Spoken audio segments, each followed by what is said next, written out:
Hi guys and welcome back. I'm 36 James Afonka. Welcome to the My Hero chapter review, chapter 305, titled Izuku Midoriya and Tomura Shigaraki. Okay, now this chapter follows off from the previous chapter 304. Now, as you remember, we saw Deku still in the vestige world in a coma, speaking to the vestiges of All for One.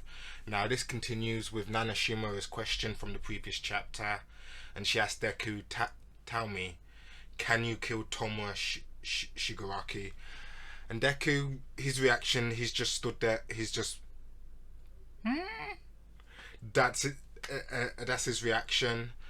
And Nana says blatantly, "This isn't a request. I'm asking you about your resolve." She's asking Deku, "What type of hero are you? Do you have what it takes to take down Tomura after all he's done?" See, this I've been expecting for a while, because we've seen in the previous war arc what Tomura is capable of, the damage he's caused to the country of Japan itself, to the infrastructure of society, and how much it's affected it. So it goes without saying that I believe that Tomura needs to die by the end of the story, because having someone as powerful as him and with his capabilities it's not going to be able to rebuild peace and to rebuild the hero society in Japan to the way it was before. I mean, we even see Daigoro Banjo jump in saying that he doesn't doubt that Tomura isn't in suffering when his body got taken over by All for One, but it's quite obvious that when they saw him in that state, that his eyes were filled with nothing but hate. And even the younger brother, the first vestige user, goes on to say, he discusses how his older brother, All for One, had tried to take the previous user's Banjo, who's the fifth user, whose quirk is Black Whip, and well, we learned the name, or at least the sixth hero's first name, which is N. And N is as I like to call him, the Shino looking hero for any Naruto fans out there. And we see the first user even mention bending and breaking the principles of One for All takes a powerful will and emotion strong enough to override One for All's emotions. So strong they're too much for one person to bear. We're thinking he's trying to use Shigaraki to get the job done. I believe it's due to the fact that One for All carries that this is them saying that because One for All has multiple users, i.e. multiple consciousnesses implanted within it, All for One cannot simply just take the power, because there's too many strong wills all fighting against him. So he needs an equally strong amount of emotion and will in order to take One for All from Izuku. And that is why he's using Tomura as almost like a power-up, if you will, as a battery, as a boost. And it even takes a flashback to, I believe it's chapter 287, and we see the panel of when Shigaraki / All for One manages to get into the vestige world. The rule is that only the will of One for All's wielder can affect it, but your rage is starting to eat away at that very rule. So this is All for One confirming that Shigaraki's emotion, that his strong will and his hatred toward hero society and heroes is helping to fuel All for One in order to take One for All. I tell you what, no matter how many times I read this, I'll never get used to the All for One for All naming scheme. It's so confusing at times. But the original One for All user, the younger brother of All for One, mentions because the origin of One for All itself was powerful. Because the origin of One for All was itself a powerful will that refused to submit for One for All. So again, it confirms that the basic premise is that One for All is tasked with destroying All for One, and again, this is coming straight from the original user. But I do like in that same panel on page 445, you get to see I believe he's the second user, but again, he's still got his back up against the wall. Now, what does this mean for me? Because I believe it's I believe that potentially that these users have some sort of connection to Deku, or if not Deku, people he knows in his life.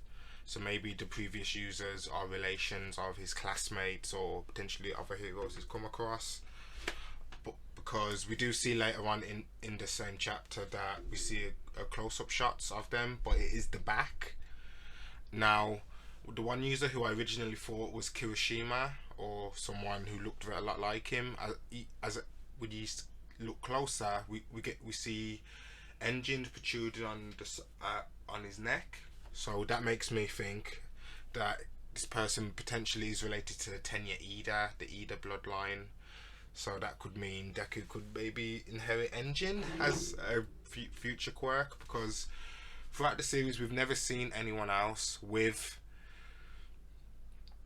these protrusions coming out the neck except for the Ida family. So it goes to reason that it must be at least someone who is related to them, maybe further down, because as we know, One for All has existed through multiple generations. So maybe one of Ida's family members or Bakugo's, because the other user who has his back against the wall, his hair is very similar to how Bakugo's is styled, and he still has the gauntlet braces that we see Bakugo wear in his hero in duty. Now, what else I like about this chapter is that we see the other vestiges trying to convince Deku that Shigaraki needs to die, that Deku needs to have what it takes in order to kill him, to end that evil once and for all. Now, I like because we see Deku and his inner monologue, and he says, up until now, I've come against all types, and we see flashbacks of Muscular, we see Overhaul, we see Stain. Funny enough, all three of these villains have all been released as well, so they're back in the public eye. But Deku has no idea about this because he's still in the coma world. So, is he gonna face these guys once he gets out the coma? But yep. So back to the chapter. They've refused. When he mentions these people, he mentions that they've refused to back down. So fighting was the only way to stop them. But I never understood what made them turn out that way. And this is Deku talking about his previous villains, his fought Muscular, Overhaul, and Stain. But we also see a pan of La Brava and Gentle.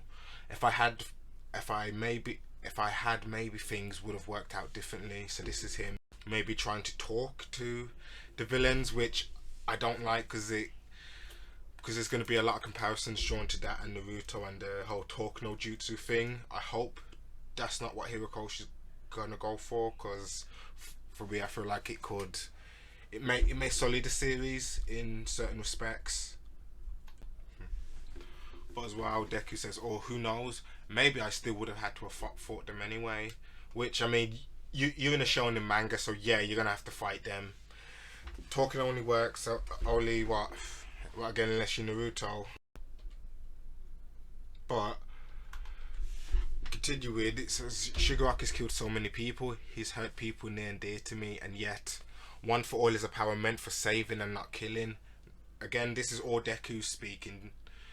He's speaking to the previous users of One for All, and I love the panels because it shows the destruction of the hospital and the surrounding city. We see Aizawa Sensei, Endeavor, Bakugo, Gran Torino, the people he's hurt, but Deku still. And another great shot, which I wish I could show on screen, is Deku when he was younger, walking up to a Shigaraki when he was a small child, when his quirk was just activating, and it's just a great shot. That I think that this is potentially the route that Hirokoshi is going to go for the series, that he's going to save Shigaraki. Now, my personal opinion is that he doesn't necessarily have to kill Shigaraki, but All for One definitely needs to be eliminated, because at best maybe, and this is the best route Hirokoshi could go, in my opinion, is if Shigaraki doesn't die but All for One does die, because there's no way in how Deku can keep both of those two super villains alive. To me, it would be like it's any Marvel fans out there. It would be like having like having Thanos and Apocalypse in the same story arc, having to fight in both, because that's what essentially they are, these titanic heavyweights who could easily lay waste to Japan and the rest of the world if no one is able to stop him in time. So yeah, Shigaraki can die. Shigaraki can survive, but All for One definitely has to die, at least be eradicated, because there's no way to have both of them still alive and achieve peace in the world. And Deku keeps going on to say that All Might taught me this about how One for All is a power that's meant for saving and not killing. And we see some great flashes of All Might. You know, All Might with his fist raised after defeating, I'm not sure what villain, but it's definitely a cool shot. And All Might also, and all who've built up to this power, who've given hope to countless people out there. Again, this is Deku's monologue to the Vestiges. I get that this power was first meant to destroy the evil, but you've all given your lives to link and chain this far. And there's another big purpose behind it all. See, I love this because I love Deku arguing his point, because at the beginning of the series we'd never have seen Deku stand up and voice his opinion in this way. If he had seniors telling him what to do, he would have just killed over and did what they did and did what they asked of him and just said yes, yes sir, yes sir, yes sir. But no, I like this because Deku is arguing his point and he's standing his ground against the previous user. But he still keeps going on to say maybe there is no other way besides killing, and I don't know what I'm gonna do when the time comes, but I want to save that little boy. And so this is Deku stating maybe there's another way besides killing. I mean, he's not completely ruling it off the table. Maybe there is no other way besides killing, but Deku's gonna do his damnedest to try and save Shigaraki without having to end his life. And we see that the vestige of All Might is shedding a tear as Deku's saying this. So I'm assuming All Might on the outside can at least feel what Deku's saying or get some sort of sense of of the exact conversation that's going on. And we finally cut back to, this is the last scene of the chapter where we see the first user say, "Good. That's why we have your back." This was all a test for Deku to see how he would take such instruction. Because they say it's fortunate that our power passed on to you two. Sorry, we were testing you like that. So they were testing him to see what type of hero Deku is. Will he be able to do what it takes? Can he stand on his own and forge his own path as a hero? Which we see that yes, he can. And I do like this. Again, this in the final scene of the chapter, we see Nana saying to tell Gran Torino to give Gran Torino her best. Because as I like to theorize that her and Gran Torino were potentially a couple, husband and wife maybe. Because yeah, I mean, because they always seemed very close, closer than just like work colleagues, almost like a romantic relationship happened between the two. But as she says this, as tears are pouring down her eyes and she's getting all emotional, but we do see the final scene of the chapter is the original user of One for All turned into to users 2 and 3, and he says, now play nice, you two. You have to cooperate with our successor. He needs your help to unleash his full power. And that's the end of the chapter. So chapter 306, we should be seeing Deku start to help to unlock his full potential with the previous users 2 and 3. Now we should be able to find out what their quirks are, at least what one of their quirks are, and their backstories. I'm super excited to see what happens in the next chapter, but you guys comment below and tell me what you guys think. What do you think is going to happen in the next chapter? What quirks do you think Deku's going to unlock next? Because he still has 3 more quirks. Three more quirks to unlock, and we still have no idea on what they could be. Now I have my own personal theories on them, I have my own personal theory. Now, based on what I saw in this chapter, I do believe one of them will potentially be the engine quirk or some sort of variation of that.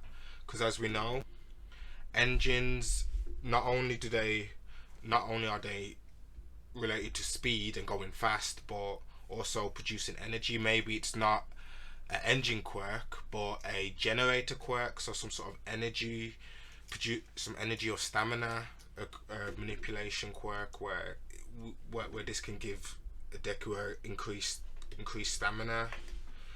I don't know, but this is something I'm going to be theorizing later on. But you guys tell me what you guys think below this chapter.